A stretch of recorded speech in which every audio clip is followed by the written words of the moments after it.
কিভাবে বিশ্বাস করতে পারেন লামিশা হত্যার বিচার পাবে? যে দেশের মানুষ, যে দেশে ধর্ষকের বাবা মাকে আদালতে আদালতে ঘুরতে হয়, দর্শকের পক্ষে উকিল নিযুক্ত হয়, দর্শকের জন্য আবার একটা রায়কে আবার আপিল করা হয়।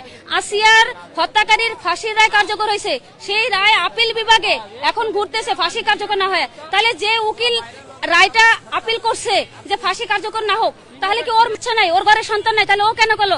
আজকে 1 বছর পর্যন্ত আসিয়া হত্যা মামলার যখন ফাঁসি হয়নি তখন রামিশা হত্যা হয়েছে। রামিশা হত্যা গত 24 ঘন্টার মধ্যে 3টা মেয়ে হত্যা হয়েছে। আজকে সকালে একটা বার্থডে হয়েছে, নিউজ দেখলাম আরটিভিতে। কথা হচ্ছে বাংলাদেশ 92% মুসলিমের দেশ, স্বাধীন দেশ, এদেশের সরকার নির্বাচিত সরকার।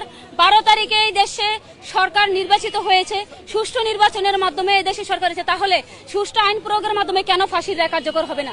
কেন বিএনপির পক্ষ থেকে একটা লোক এখানে আসলো না? কেন স্বরাষ্ট্রমন্ত্রী এখানে এসে রামিশার বাবার মাথায় হাত দিয়ে বলতে পারলো না আপনার জন্য আমরা আছি? কেন আইনমন্ত্রী এসে বলতে পারলো না যে আপনার পক্ষে আমরা এই দেশের আইন সঠিকভাবে দিব? এটা স্বরাষ্ট্রমন্ত্রীর ব্যর্থতা, বিএনপির ব্যর্থতা, তারেক রহমানের ব্যর্থতা, আইনমন্ত্রীর ব্যর্থতা, বাংলাদেশের বিচার ব্যবস্থার ব্যর্থতা। যদি না হতো, বাংলাদেশের যদি সঠিক বিচার ব্যবস্থা থাকতো, এখন তো ঈদের বন্ধ না, রবিবার থেকে কোর্ট বন্ধ। আজকে পর্যন্ত ফাঁসির রায় কার্যকর করার সুযোগ আছে। শনিবার বাংলাদেশের সকল অফিস আদালত খোলা, শনিবার খোলা, রবিবার খোলা, এর মধ্যে ফাঁসির রায় কার্যকর করার কোনো ব্যাপারই না। 24 ঘন্টা সময় লাগে না। যে আসামি এজলাসে দাঁড়ায় জজের সামনে স্বীকার করে যে হ্যাঁ আমি খুন করছি, আমি ধর্ষণ করছি, তাকে কেন 10 দিনের রিমান্ডে দিতে হবে? 10 সেকেন্ডে কেন জজ বললো না যে ওকে এক্ষণ গুলি করে দেন, ওকে ক্রস ফায়ার করে দেন? ওই জায়গায় কালকে 4টার সময় এখানে রামিশার জানাজা হয়েছে। জানাজা একটা হবে কেন? জানাজা তো হবে 3টা। রামিশা কি অপরাধী ছিল?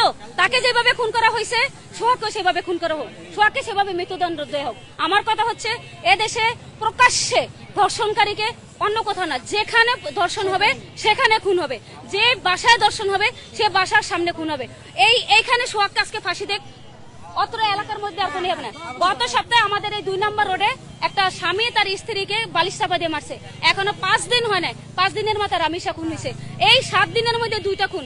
এই এলাকায় দেখছেন কোনো বিচার হয়েছে? কোনো বিচার হয় না। সারা বাংলাদেশ ব্যাপী এরকম বিচার হইতে দেখছেন? কোথাও বিচার হয় না। এখন বিচার যদি হতো তাহলে এদেশের মানুষ ভয় পেত।